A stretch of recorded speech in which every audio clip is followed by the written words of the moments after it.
that what I want, basically, what I really want is what you want. And I don't know what you want.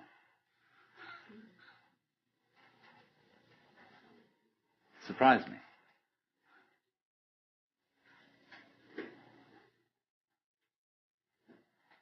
But that's the kinship between I and thou. So when I ask, I go right down to the question, which we started with. What do I want? The answer is, I don't know. When Bodhidharma was asked, who are you? Which is another form of the same question.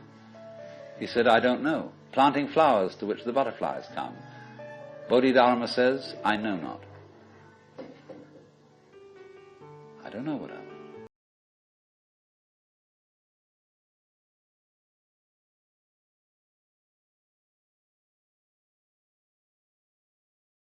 When you really don't know. You see, there's a beginning stage of not knowing, and there's an ending stage of not knowing. In the beginning stage, you don't know what you want because you haven't thought about it, or you've only thought superficially. Then when somebody forces you to think about it and go through and say, yeah, I think I'd like this, I think I'd like that, I think I'd like the other, there's the middle stage. Then you get beyond that. Say, is that what I really want? In the end you say, no, I don't think that's it. I might be satisfied with it for a while, and I wouldn't turn my nose up at it. But it's not really what I want. Why don't you really know what you want? 2 reasons that you don't really know what you want. Number 1, you have it. Number 2, you don't know yourself, because you never can. The Godhead is never an object of its own knowledge. Just as a knife doesn't cut itself, fire doesn't burn itself, light doesn't illumine itself. It's always an endless mystery to itself. I don't know. And this I don't know, uttered in the infinite interior of the spirit,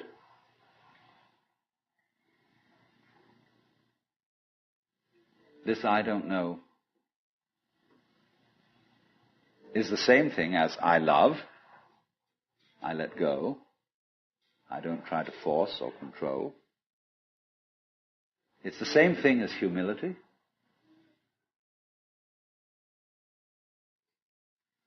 And so the Upanishads say, if you think that you understand Brahman, you do not understand. And you have yet to be instructed further.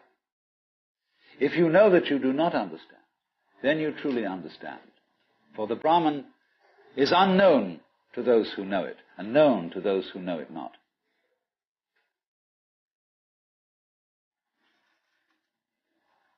And the principle is that any time you, as it were, voluntarily let up control, in other words, cease to cling to yourself, you have an access of power.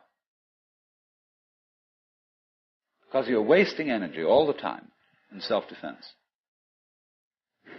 Trying to manage things, trying to force things to conform to your will. The moment you stop doing that, that wasted energy is available. And therefore, you are, in that sense, having that energy available, you are one with the divine principle. You have the energy. When you're trying, however, to act as if you were God, that is to say, you don't trust anybody and you're the dictator and you have to keep everybody in line, you lose the divine energy. Because what you're doing is simply defending yourself. So then, the principle is, the more you give it away, the more it comes back. Now you say, I don't have the courage to give it away. I'm afraid.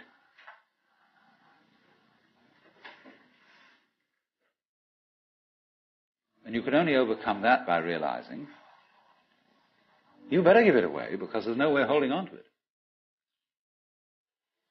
The meaning of the fact, you see, that everything is dissolving constantly, that we're all falling apart, we're all in a process of constant death, and that the worldly hope men set their hearts upon turns ashes, or it prospers, and like snow upon the desert's dusty face, lighting a little hour or two is gone. You know, all that Omar Khayyam jazz.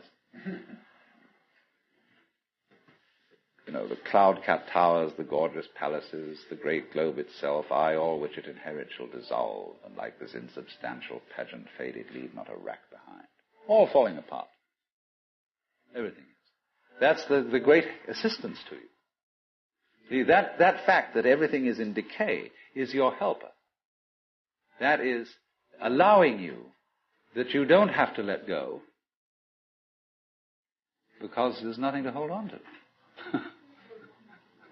It's achieved for you, in other words, by the process of nature. So once you see that you just don't have a prayer, and it's all washed up, and that you will vanish and leave not a rack behind,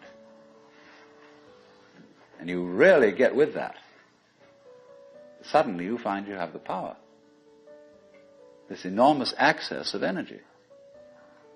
But it's not power that came to you because you grabbed it. It came in entirely the opposite way.